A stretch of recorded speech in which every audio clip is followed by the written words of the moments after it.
My name is H. Michael Sweeney. I have 7 books published in the area of personal privacy and security, and am considered by many to be an expert on crimes of the New World Order, which would include exotic things such as political control technology and crimes of the intelligence community and military.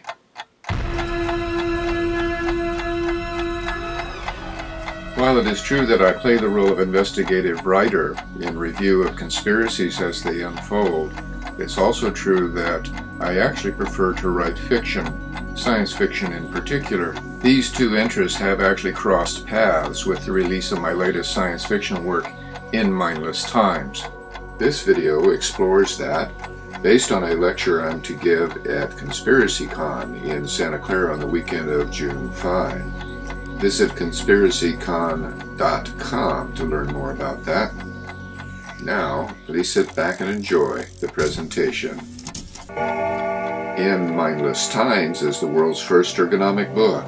You'll find it almost impossible to lose your place, and that means faster reads with better comprehension and retention. The Norway Spirals, for which there's a lot of great YouTube videos, have sparked the world's imaginations with respect to conspiracy theories. These would include the famous Philadelphia experiment and Montauk projects, as well as HAARP, the High Frequency Active Auroral Research Project. These things said to involve perhaps time travel or mind control among their various conspiracy elements. There are a lot of UFO references, and we have Project Bluebeam and media control, all under the New World Order umbrella. The spirals were so dramatic and unavoidable. It was a spectacular event seen by thousands, hundreds of people across vast regions of Norway, photographed or videoed the event and reported it. It is not considered by anyone to be a fraud. The event itself seemed to take about 10 minutes, starting with a blue-green spiral which wound its way into the sky. At the end it formed a new white spiral which radiated rapidly to fill the rest of the sky. That lasted for rather a while before it began to dissipate, starting with what appeared to be a black hole in the middle, which gobbled up the remainder of the white spiral as it grew in size. Now, what brought me into the matter was what seems to be a media conspiracy around the event. I'm often introduced on radio shows as an expert on disinformation. I immediately observed a lot of clues regarding disinformation, starting with a cover story, matched to a fallback story, and followed by disinformation staging, which I'll explain. Virtually every media outlet trotted out some form of an expert who declared it promptly a failed Russian missile test likely gone wrong. We will see this is clearly not possible, which is why there has to be a fallback story. Not one of the experts, nor any of the media, bothered to ask some very key questions about the missile test theory, which would have proven it wrong immediately. There are issues with observation points, distance, size, and speed. You should be extremely wary whenever media pops up with a lot of experts and video to support a notion when no investigation has even had time to take place. All they had to do was show us some failed missile tests to create spirals in the sky, and we said, gee, that must be what it is. We will see that is not the case. And because someone important or perhaps large numbers of people may come to the same conclusion, they do have a fallback story in place.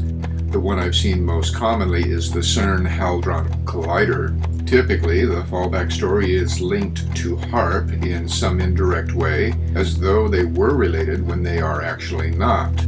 Neither is CERN, because it is over the horizon and underground. And this brings us to disinformation staging, a ploy of providing lots of various conspiracy theories in a mishmash impossible to work one's way through. Now, for this to be of any true value, one of the items within the mishmash must be related to the true conspiracy. Keep in mind that the only reason to have a cover-up and disinformation is if there actually is a conspiracy. Any use of this ploy admits there is something to hide. Knowing these things, let's test to see if disinformation is at play. Let's start with the issues ignored. The most important to me was impossible speed of movement. Any means of calculation would show the spiral expanded 120 miles in about 5 minutes.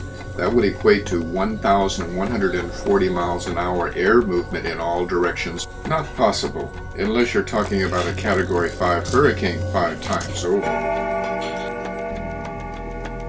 Another ignored problem was that it's seen only in one country in one direction, and not seen by anyone in any of the adjacent countries or areas where it was much more populated, including the area where the missile test supposedly took place. That no one saw it looking the other direction is to suggest maybe it wasn't really even there at all, perhaps a hologram. That notion just happens to fit at least one of the conspiracies. First, you fill the airways and web with a large number of conspiracy theories. The wilder the better. However, one of these will be true, but the information provided on it will be false, and thus it can easily be debunked. It becomes a straw man. It can be destroyed easily, and then later, when real evidence comes out, we are told it's just that same old story we've heard before. To protect a conspiracy, create more, wilder conspiracies. While this drama plays out, media will usually attempt to reinforce the main story. In the beginning, the Russians, of course, said there was no failed test.